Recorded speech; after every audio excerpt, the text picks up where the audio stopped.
Hi.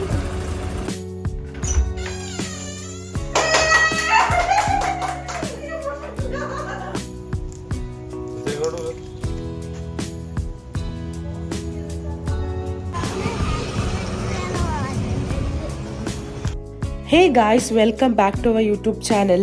അപ്പോൾ നമ്മുടെ ഇന്നത്തെ വ്ളോഗ് റിച്ചൻ്റെ ബർത്ത്ഡേ വീഡിയോ ആണ്. രാവിലെ പുതിയ ഡ്രസ്സും മുട്ടായിയും കാര്യങ്ങളൊക്കെ ആയിട്ട് ഭയങ്കര എക്സൈറ്റഡ് ആയിട്ട് റിച്ച സ്കൂളിൽ പോയിട്ടുണ്ട്. അത് കഴിഞ്ഞൊരു ഉച്ചയൊക്കെ ആയപ്പം ഞാനും ചേട്ടനും കൂടെ അടുത്തുള്ള കുന്നിൽ സൂപ്പർ മാർക്കറ്റിലാണ് പോയിട്ടുണ്ടായിരുന്നത്. കുറച്ച് സാധനങ്ങൾ പർച്ചേസ് ചെയ്യാൻ, സ്ട്രോബെറീസും പിന്നെ റിച്ച സ്കൂൾ വിട്ട് വരുന്നതിന് മുമ്പ് ഒന്ന് ജസ്റ്റ് റൂമൊക്കെ ഡെക്കറേറ്റ് ചെയ്ത് ചെറിയൊരു സർപ്രൈസ് പാർട്ടി കൊടുക്കാനാണ് ഞങ്ങൾ പ്ലാൻ ചെയ്തിരുന്നത്.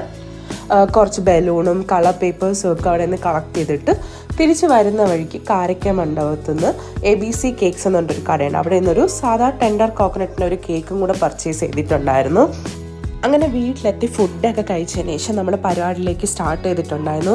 ബെഡിലൊക്കെ ബലൂണൊക്കെ സെറ്റ് ചെയ്ത് കുറച്ച് കളർ പേപ്പേഴ്സൊക്കെ ഹാങ് ചെയ്തിട്ട് സ്റ്റാർട്ട് ചെയ്യാൻ തുടങ്ങി. അപ്പോഴേക്കും വാവ ക്ലാസ് കഴിഞ്ഞിട്ട് വന്നിട്ടുണ്ടായിരുന്നു. വാവ ഇപ്പോൾ പഠിക്കുന്നത് ഹോട്ടൽ മാനേജ്മെൻ്റ് ഒരു കോഴ്സാണ് കോവളത്ത്. അത് കഴിഞ്ഞ് അവൻ നേരെ വീട്ടിലോട്ട് ഹെൽപ്പ് ചെയ്യാൻ വേണ്ടിയിട്ട് വന്നിട്ടുണ്ടായിരുന്നു. നമ്മൾ കേക്ക് പർച്ചേസ് ചെയ്ത ഒരു നോർമൽ കേക്കാണ്. നമ്മൾ ഉദ്ദേശിച്ച ഡെക്കറേഷനൊന്നും ചെയ്യാനുള്ള ടൈം ഉണ്ടായിരുന്നില്ല. അപ്പോൾ അതുകൊണ്ട് തന്നെ ഞാൻ അവൻ്റെ കയ്യിൽ കേക്ക് കൊടുത്തിട്ട് വാങ്ങിയ സ്ട്രോബെറിയും കാര്യങ്ങളെല്ലാം അതിൻ്റെ മുകളിലൊന്ന് ഡെക്കറേറ്റ് ചെയ്യാൻ വേണ്ടിയിട്ട് ഒരു ഹാർട്ടിൻ്റെ ഷേപ്പിലൊക്കെ കട്ട് ചെയ്ത് അതിൻ്റെ മുകളിൽ അവൻ സെറ്റ് ചെയ്തിട്ടുണ്ടായിരുന്നു. റിച്ചൻ്റെ ഫേവറേറ്റ് ഫ്രൂട്ട് സ്ട്രോബെറിയാണ്.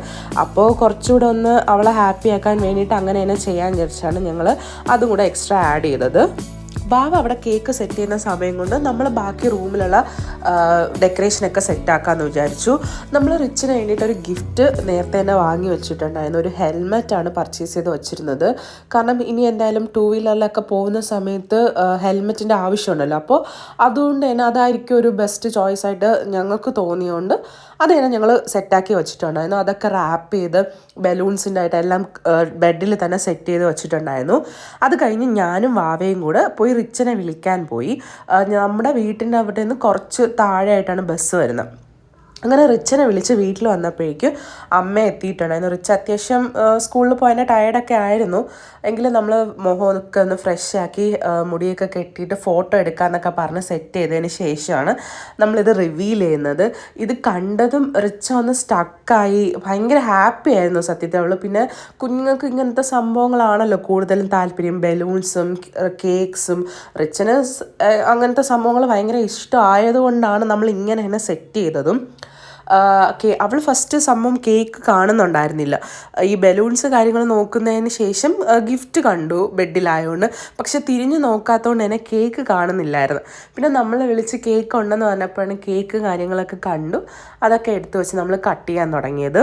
ഞാനും ചേട്ടനും അമ്മയും വാവയും മാത്രമേ ഉണ്ടായിരുന്നുള്ളൂ എങ്കിൽ പോലും ഞങ്ങളാൽ കഴിയുന്ന രീതിയിൽ ഞങ്ങൾ മാക്സിമം ഈ പ്രാവശ്യവും ചെയ്തിട്ടുണ്ട്. കാരണം എല്ലാ വർഷവും അവളെ ഹാപ്പിയാക്കാൻ വേണ്ടിയിട്ട് ഫ്രണ്ട്സിനെയൊക്കെ വിളിച്ച് അത്യാവശ്യം ഗ്രാൻഡായിട്ടാണ് നമ്മൾ ബർത്ത്ഡേസ് എല്ലാം സെലിബ്രേറ്റ് ചെയ്യാറുണ്ടായിരുന്നു. ഈ വർഷം പക്ഷേ ചെറിയ രീതിയിലായിരുന്നു എന്ന് മാത്രം. ഞങ്ങൾ 4 പേരും മാത്രമായിട്ടൊരു ചെറിയ സെലിബ്രേഷൻ ആയിരുന്നു. കേക്കൊക്കെ കട്ട് ചെയ്ത് അമ്മയ്ക്കും വാവയ്ക്കും എല്ലാവർക്കും ഒക്കെ കൊടുത്തതിന് ശേഷമാണ് ഗിഫ്റ്റ് എടുത്തത്. തലേ ദിവസം നമ്മൾ പോത്തീസിൽ പോയ സമയത്ത് ഇങ്ങനെ ജസ്റ്റ് അവിടെ വെച്ച് റിച്ചിന് ഹെൽമെറ്റൊക്കെ കാണിച്ചൊരു അതിനോടൊരു അട്രാക്ഷൻ തോന്നാൻ കണക്കിന് ഞങ്ങൾ അവിടെ നിന്നൊന്ന് സംസാരിച്ചിട്ടുണ്ടായിരുന്നു. അപ്പം ഹെൽമെറ്റ് ഇനി വേണം എന്നുള്ള രീതിയിൽ റിച്ചിന് സംസാരിച്ചുകൊണ്ട് തന്നെ ഹെൽമെറ്റ് കിട്ടിയപ്പോഴും അവൾ ഹാപ്പി ആയിരുന്നു. കേക്കൊക്കെ ഷെയർ ചെയ്ത് കഴിച്ചതിന് ശേഷം കുറച്ച് നേരം ഇരുന്നിട്ട് അമ്മയും വാവയും വീട്ടിലേക്ക് പോയി. ഒരു ഈവനിങ് ഒക്കെ ആയപ്പോഴേക്കും അപ്പു എത്തിയിട്ടുണ്ടായിരുന്നു. അതായത് ചേട്ടൻ്റെ അച്ഛൻ വന്നിട്ടുണ്ടായിരുന്നു. വന്നപ്പം ഗിഫ്റ്റും ഒക്കെ ആയിട്ടാണ് വന്നത്. ഒരു പുതിയ ഡ്രസ്സ്, സ്കേർട്ടും ടോപ്പും ഓണത്തിനൊക്കെ ഇടാൻ പറ്റിയൊരു ഇതൊക്കെ ആയിട്ടാണ് വന്നത്. പക്ഷെ അത് റിച്ചിന് കറക്റ്റ് സൈസായിരുന്നു. നൈറ്റായപ്പോൾ റിച്ചന് നൈറ്റ് റൈഡ് പോകണം. കാരണം എന്താ, ഗിഫ്റ്റ് തന്നെ ഹെൽമെറ്റ് കിട്ടിയോണ്ട് നൈറ്റ് റൈഡ് പോയേ പറ്റുള്ളൂ എന്ന് പറഞ്ഞ് പുതിയ ഹെൽമെറ്റൊക്കെ വെച്ച് ചേട്ടനും റിച്ചനും കൂടെ ജസ്റ്റ് ഒരു റൗണ്ട് അടിക്കാൻ വേണ്ടി പോയിട്ടുണ്ടായിരുന്നു. ഇതാണ് നമ്മുടെ റിച്ചിൻ്റെ ഇപ്പോഴത്തെ ഈ വർഷത്തെ ബർത്ത്ഡേ വീഡിയോ. എല്ലാവർക്കും ഇഷ്ടമായെന്ന് വിചാരിക്കുന്നു. എന്തായാലും ഞങ്ങളെല്ലാവരും ഹാപ്പി ആയിരുന്നു. റിച്ചനെ ഹാപ്പിയാക്കാൻ പറ്റിയതിൽ ഞങ്ങൾക്കും പേഴ്സണലി ഭയങ്കര ഇതാണ്. ഞങ്ങളുടെ ആവശ്യവും അതായിരുന്നു, റിച്ചനെ ഹാപ്പി ആക്കുക എന്നുള്ളതായിരുന്നു ആവശ്യം. അപ്പോൾ റോഡും കാര്യങ്ങളും പണിയായതുകൊണ്ട് ചെറിയ വർക്ക് നടക്കുന്നതുകൊണ്ട് തന്നെ അവർ വേറെ വഴി കൂടെയാണ് പോയത്. അപ്പോൾ അത്രയേ ഉള്ളൂ. Tata, bye bye.